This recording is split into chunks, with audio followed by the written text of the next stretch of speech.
and a good shower certainly helps. These 7 minutes will almost certainly be my only alone and quiet time this morning, so I think through the day, starting with the kids' assignments. We're in our first year of hybrid homeschooling. 3 days of classes at school with teachers and other kids, 2 days at home with me and their siblings. I used to homeschool full-time until work started to pick up, and being both a homeschooling mom and a work-at-home mom, 2 mutually exclusive roles, became impossible. Work for me isn't easily defined.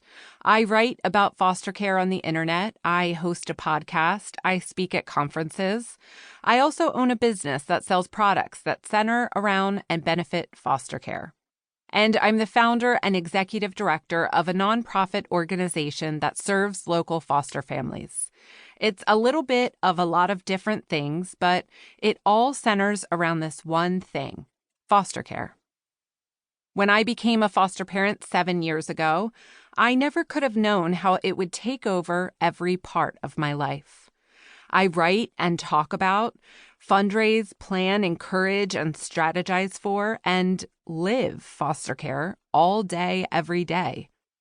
My husband and I talked about adoption in a probably one day sort of way ever since I met and fell in love with him at the ripe old age of 14. But 10 years in, we hadn't taken any steps. When my brother and sister-in-law adopted through foster care, we thought they were crazy. But God used them and others, along with books and scripture, to convict and convince us. We signed on with a nervous on Alan's part and excited on my part, willingness to accept one healthy child at a time on a very day-by-day sort of basis. We were going to try this thing out, see how it went. 24 kids of various ages, 2 adoptions, and an array of medical needs, behavioral issues, and circumstances later, I'd say we're pretty much in it for life. We approached our yes to foster care with our 2 biological kids, Liv and Wes, 5 and 2 at the time, in tow. Since then, our family has permanently grown by 2 more through the adoption of 2 of our foster daughters, Bella and Em.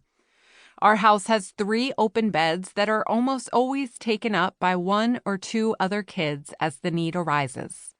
If you're counting, that's 4 to 6 kids, 4 forever children and 1 or 2 temporary foster children.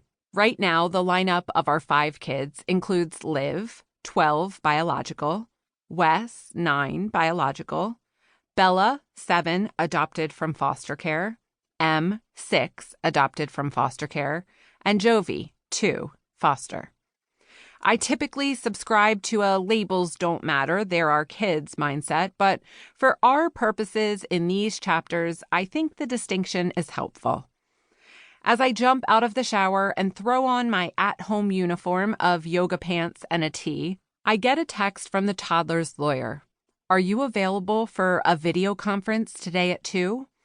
I set a timer on my phone for 1:45 before even responding with yes. I completely forgot about the video conference that was scheduled for last Friday, and I can't let that happen again. Once may be forgivable, but twice is not.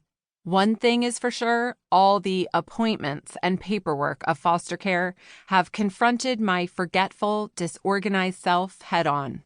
I get everyone dressed and fed semi-successfully. Yes, one kid's sensory processing issues meant we had a 15-minute meltdown because the only pair of acceptable pants, despite the 8 pairs of perfectly fine pants sitting in the dresser, was sopping wet in the washer. And yes, one of the kids hid in the kitchen cabinet, nowhere to be found when they heard a social worker would be visiting. And yes, the toddler threw an entire tray of food onto the ground while repeating, in mockery of me, I'm convinced, as I'm on my hands and knees cleaning it up, uh-oh, uh-oh, uh-oh. But they're all dressed and fed. As I get the big kids started on their schoolwork, there's a knock on the door. The crisis mental health worker, a 20-something guy wearing a Star Wars t-shirt, pulls one kid into the dining room. They talk behaviors and stressors and goals until the conversation eventually